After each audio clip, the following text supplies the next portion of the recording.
I'm here to talk about the red zone.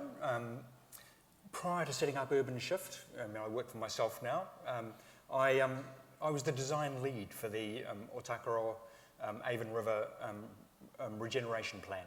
So that's just been approved by the Minister, and that was a pretty a special job, a really fascinating job. So just a little bit, just starting off, I'll just explain what the red zone is. So the red zone, for those of you who don't know, is about 602 hectares along the Ōtākaro Avon River. That's about the size, 3.5 Hagley Parks, just to give you some idea of the scale. It's a big space. It was identified after the earthquakes as an area of land where it wasn't possible to remediate and rebuild houses, remediate the land and rebuild houses individually. So you had to kind of clear a whole area and remediate land, in this area together. And the Crown felt, I think, to their credit, that wasn't a reasonable expectation on, to expect a whole neighbourhood to kind of, to work together to get their insurance claims sorted out at the same time, to, clear all the buildings, remediate the land, and then rebuild. So they basically acquired 5,422 properties along the Ōtākaro Avon River at a cost of about $1 billion. And when I got involved, it's fair to say, the Crown and Treasury had forked out $1 billion, and the question they asked is, well, what's the return we can get for that? The expectation is this would be developed, and there'd be some sort of return for that level of investment. To give you another idea of the scale, this is a plan of the red zone. I think you can see the red zones marked between the central city and New Brighton. It just gives you an idea of the scale. You can see the Waimakariri River, the Port Hills, the Hugh, the estuary. It's of that kind of scale. It's that kind of, that's a regional, it's a regional space. And of course, just the classic photos. This is the Avon Loop. This is a small part of the red zone before the earthquakes. This is afterwards, once it's been cleared. For those of you who haven't visited this space, this landscape, I'd really recommend that you hire an electric bike and go for a ride. It's, you get straight from the central city. It's an amazing, surreal space. I describe it as being a little bit as though aliens have come and they've kind of, vacuumed up all the houses and people and everything. It's just left this kind of strange sort of suburban, space there. So when we were doing this design, we were designing the red zone, we asked a few people to come and speak to us. Christina Hill actually came and talked, which was really great. It would be lovely to see her here.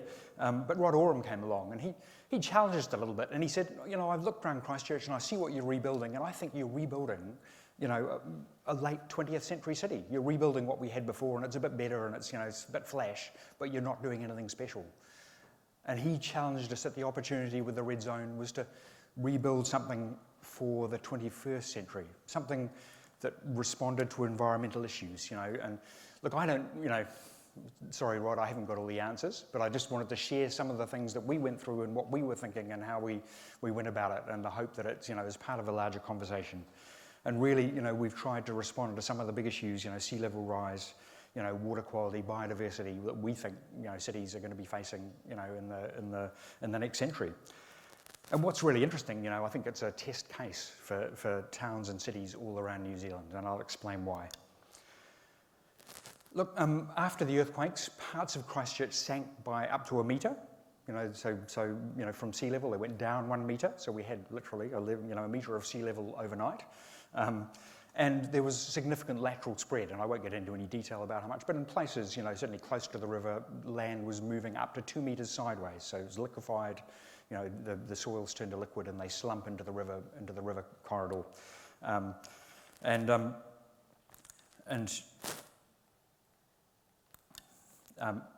this is actually a map. The detail of it doesn't matter, but somebody's wonderful job after the earthquakes was to map every crack in the ground in this area. These different colours all relate to the size and location of cracks. It doesn't matter exactly where they are, but it just gives you an idea. If you can see it at this scale, you'll know how many cracks there are. There are a lot. And what that really told us is that, we could, the engineers told me we could remediate all of this land. We could rebuild it at a cost. It's expensive. You have to do a lot of work on the land to strengthen it, and it's risky. If you have another earthquake, basically all that remediation is probably has to be redone. So we said, well, why would you bother? What's the kind of, what's the reason? Why don't we just why don't we put this land which is really damaged, the land that's moved by more than 500 millimetres, sideways, why don't we just set that aside as a green spine, a core, of open space running from the city to the sea, which is, a place for biodiversity. It's a link, a recreational corridor from the city to the sea. The second, thing we faced is or issue we talked about is the stormwater catchment. So look, the red zone's a big area in itself, but draining through the red zone, is a whole lot of stormwater from surrounding catchments. Now, most of these catchments are modified by people. So as Christchurch has been settled, there's been an extraordinary kind of system of drains and, draining swamps and things. And about 2,500 hectares of urban Christchurch drains through the red zone into the Otaka or Avon River. And most of that's old subdivisions. So modern subdivisions, we try and get them to treat their stormwater on site, in location. But these are old subdivisions. So this is, rainwater off the road, stormwater off the roads and roofs just goes straight into the drains and out into the river. And it really gave us an extraordinary opportunity to improve the water quality for about half of the catchment of the Otaka or Avon River. And so we worked out we needed about 80 hectares of wetlands to treat that stormwater.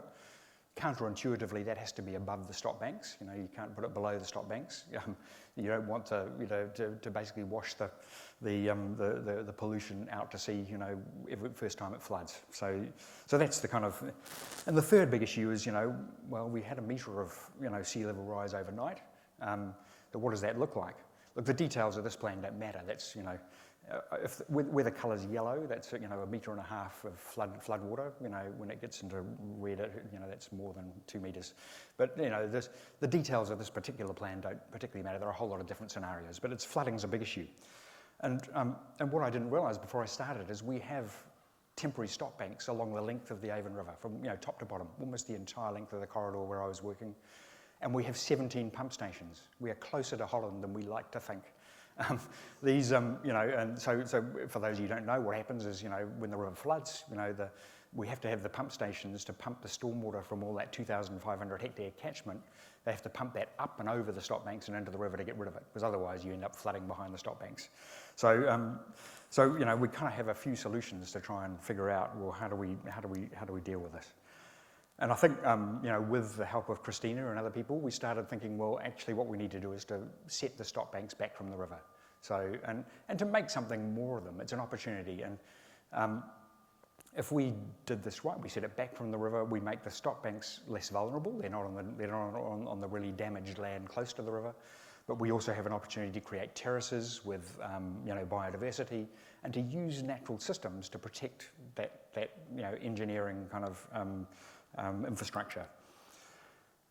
And it gives us an opportunity to future-proof. Look, the kind of classic thing, if you get this all wrong, you don't get the height right and the sea level rises more than you think, you've got to pull everything out and start again to rebuild stop banks. But if we think ahead and we build the stop banks so that they're wider than they need to be now, then we can come in later on and we can increase the height. And so we provide an adaptive kind of future-proof solution.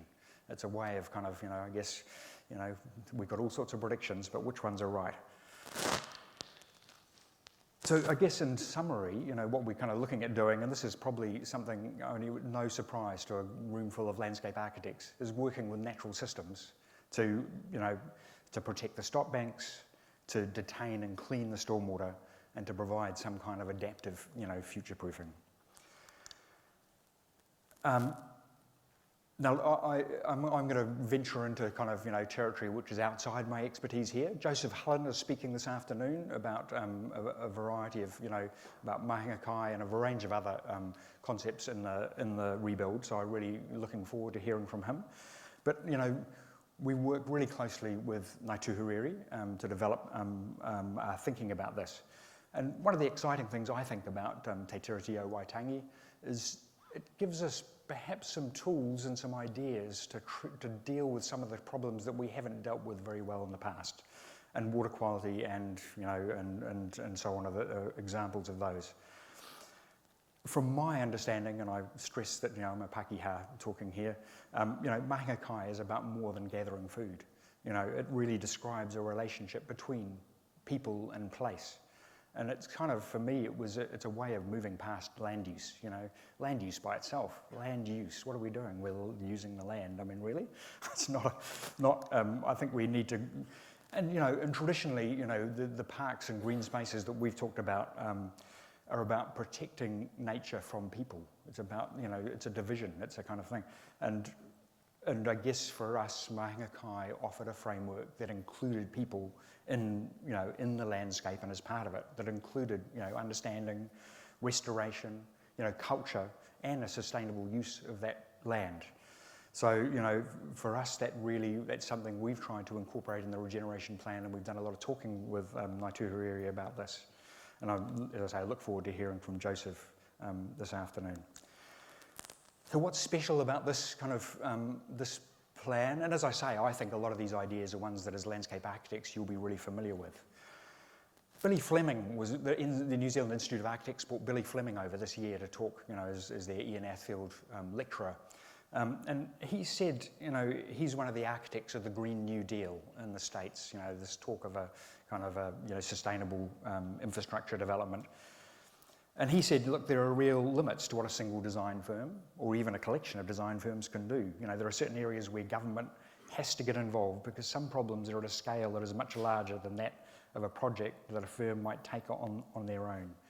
And I think this is an example, if you like, where the Crown has stepped in and said, the Treasury said to us, what's the return? You're going to get them $10 billion. And we took them through a process and we talked them through, and the return they're getting is a bit of green infrastructure. They're getting 100 years of, a holding pattern, a protection for Christchurch for 100 years. That's all it is. We were very proud of ourselves because we met the MFE, Ministry for the Environment targets for sea level rise, in 2100. But the problem is when you look at the models of sea level rise, the indication is it keeps rising after that. This doesn't take away the imperative for action or the need for change. But it gives Christchurch 100 years, a breathing space of 100 years to sort those things out. And that's probably about as good as it gets at the moment.